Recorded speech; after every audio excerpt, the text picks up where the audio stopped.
வரிகளை சொல்லி அது கம்போஸ் லே அவுட் எல்லாம் முடிந்து புத்தக வடிவிலை கொண்டு வந்து புது படைத்தார். ஒரே வார்த்தையில் சொன்னார், முடியாது, எனக்கு நம்பிக்கை இல்லை, 10,000 பிரதிகளை அச்சிட்டு விட்டு 100 பிரதி தான் விட்டது என்று சொல்லுவார்கள், இதை நான் நம்ப முடியாது என்று சொல்லிட்டார். அந்த பதிப்பகம் மட்டுமல்ல, அதுக்கப்புறம் ஏராள புகழ்பெற்ற தமிழகத்தின் பதிப்பகங்கள் எல்லாம் அவர் மறுதளித்து விட்டார். கடைசியாக ஒரு நம்பிக்கை சொன்னார்.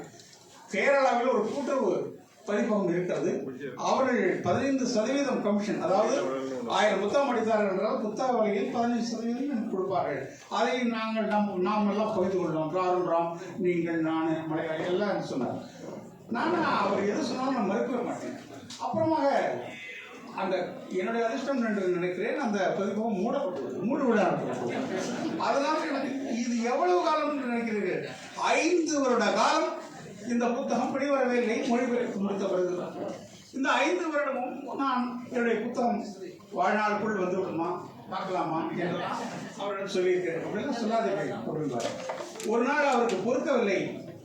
அதற்கு நீங்கள் உழைத்ததற்கு பணம் கொடுத்து விடுகிறேன், நீங்கள் என்னிடம் வாங்கிக் கொள்ளுங்கள், நான் எவ்வளவு கேட்டாலும் தருகிறேன் என்று சொன்னார். நான் ஒரே வார்த்தை சொன்னேன், நான் இந்த புத்தகத்தை தமிழாக்கம் செய்தது பணத்துக்காக அல்ல, உங்கள் மீது வைத்த மரியாதைக்காகவும் இந்த நாட்டுக்காக.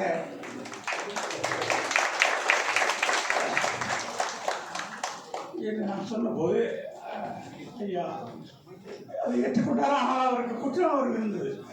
அதனால் அதனுடைய விளைவு மறுபடியும் மௌனம். நாங்கள் 2 பேரும் மௌனமாக இருப்போம். பேசும்போதெல்லாம் அரசியலை பற்றி பேசுவோம், வேற ஏதோ பேசுவோம். இப்படி போய்கொண்டிருந்த காலகட்டத்திலே தான் எழுத்தாளர் இந்திரா சௌந்தரராஜன் எனக்கு ஃபோன் செய்து, நீங்கள் இந்த புத்தகாவை பாருங்கள், ராஜேஷ் நல்லவருடன் பேசுங்கள் என்று சொன்னார். நான் உடனே ராஜேஷ் சார்கிட்ட பேசினேன். எனக்கு அப்போது கூட ஒரு இது இல்லை. அப்புறம் அவரிடம் பேசினார். அவருக்கு அது நம்பிக்கை இல்லை. வழக்கம் போல அவரையும் மறுதளித்து விட்டார். அப்புறம் அண்மையிலே 2 மாதத்திலே 16 புத்தகங்களை எனக்கு வெளியிட்டிருக்கிறார் ராஜேஷ்.